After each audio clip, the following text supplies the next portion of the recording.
मित्रों नमस्कार। मुग्धा एस्ट्रो में मैं आपका स्वागत करती हूँ। अक्सर लोगों की ये भी जिज्ञासा रहती है कि वो अपने पिछले जन्म में क्या थे।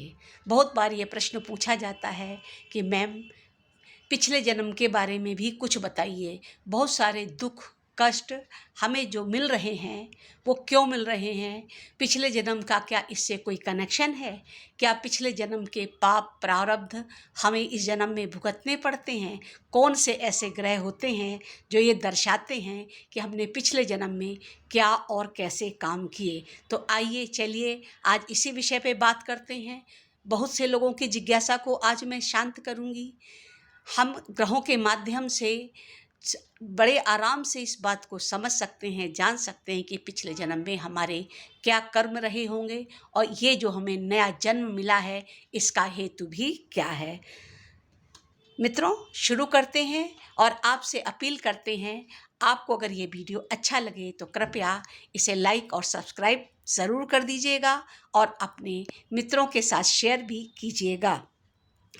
यदि लगन में चंद्रमा है तो सद्विवेकी व्यक्ति था। उच्च या स्वराशि का चंद्रमा हो तो ये समझ लीजिए कि वो पहले वणिक कुलों में उसका जन्म हुआ था। वो एक कुशल और अच्छा व्यापारी था, धनी व्यक्ति था। स्वराशि के चंद्रमा, उच्च के चंद्रमा अच्छा धन देने का काम करते हैं। अगर इस जन्म में भी आप चंद्रमा उच्च का लेकर के लगन में आए हैं या स्वराशि का लेकर के आए तो इस जन्म में भी आपको धन धान्य अच्छी मात्रा में प्राप्त होगा। इसके अतिरिक्त 4 या इससे अधिक उच्च ग्रह एक स्वराशि में बैठे हों तो जीवन उत्तम योनि का था। ये भी हम समझ सकते हैं कि हम पिछले जन्मों में उत्तम योनि यानी हम मनुष्य योनि में ही थे और हमारे कर्म अच्छे थे। इन्हीं कर्मों के फलस्वरूप आज मुझे 3 या 4 ग्रह उच्च के प्राप्त हुए हैं। यदि लगन में ही गुरु हो तो समझ लीजिए कि वेद पाठी थे, ब्राह्मण थे। यदि कर्क का गुरु लगन को देखे तो धर्मात्मा, गुणी, सद्विवेकी, साधु, तपस्वी कुछ भी हो सकते हैं। अगर 6, 8, 12 में सूर्य हो और तुला का सूर्य हो तो समझ लीजिए पिछले जन्म में अच्छा जीवन नहीं जिया था, भ्रष्ट जीवन जीने वाली आत्मा थी। इसलिए इस जन्म में कुछ समस्याएं आपके साथ रहेंगी।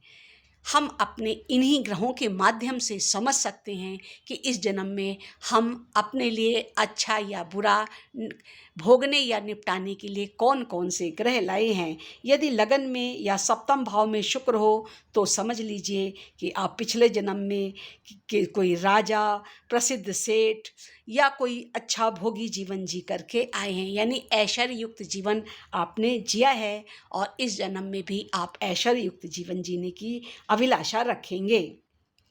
लगन चौथे, 11वें, 7वें शनि इस बात का द्योतक है कि जातक के पिछले जन्मों के काम अच्छे नहीं थे, पापपूर्ण जीवन व्यतीत करने वाला था जातक, या वो शूद्र या नीच कुलों में उसका जन्म था, आजीविका थी। इस प्रकार का हम भाव समझ सकते हैं। यदि लगन या सप्तम में राहु हो तो मौत स्वाभाविक नहीं हुई थी। 4 या इससे भी अधिक ग्रह नीच के हों तो समझ सकते हैं कि आत्महत्या इत्यादि भी की गई होगी या की जा सकती है। यानी नीच के ग्रह हमें पास्ट लाइफ में अच्छा नहीं जीवन जिया है इसकी सूचना देते हैं। लगन में बुध जातक वणिक योनि में था तथा द्वेष से ग्रस्त था। यानी बुध इंटेलेक्चुअलिटी का, बुद्धिमत्ता का ग्रह होता है, व्यापार का होता है, परंतु यदि लगन में ही बुध बैठा है तो समझ लीजिए कि उसने विविध प्रकार के कार्य व्यापार किए होंगे और राग द्वेष जिसे कहते हैं उससे भी युक्त था, क्योंकि बुद्धि नीति सिखाता है तो चालाकी भी सिखाता है। इससे समझा जा सकता है कि इस जन्म में भी ये व्यक्ति चालाकी से युक्त ही काम करेगा। सप्तम भाव में, छठे भाव में, 10वें भाव में अगर मंगल उपस्थित है तो यह दर्शाता है कि जातक अत्यंत क्रोधी था, उससे लोग पीड़ित थे।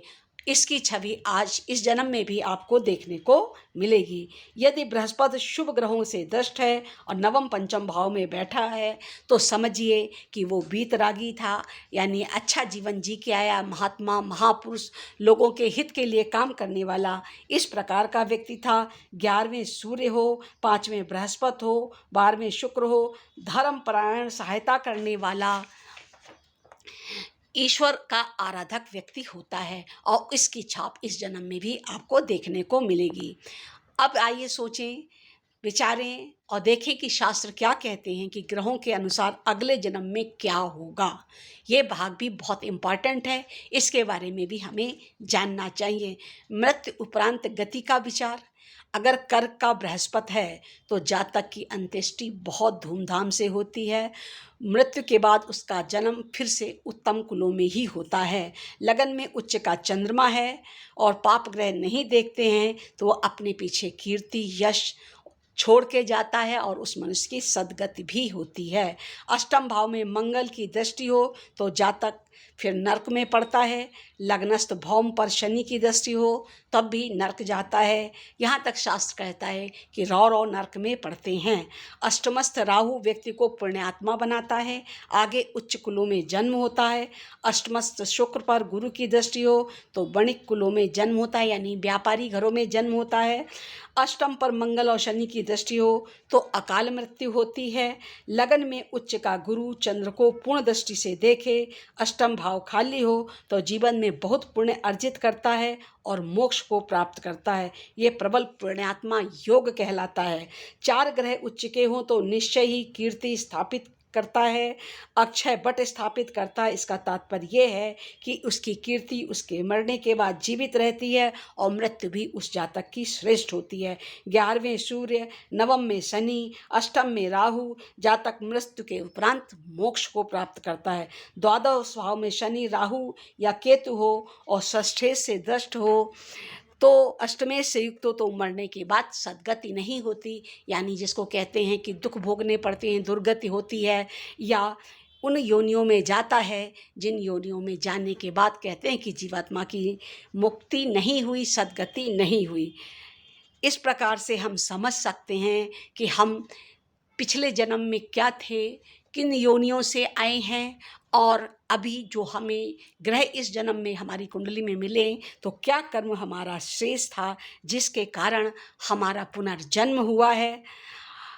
अगर गुरु लगन में है, कन्या राशि का चंद्रमा है, शुक्र सप्तम में है, धनु लगन मेष नवांश में है तो फिर मोक्ष की प्राप्ति होती है, फिर वहाँ पुनर्जन्म नहीं होते।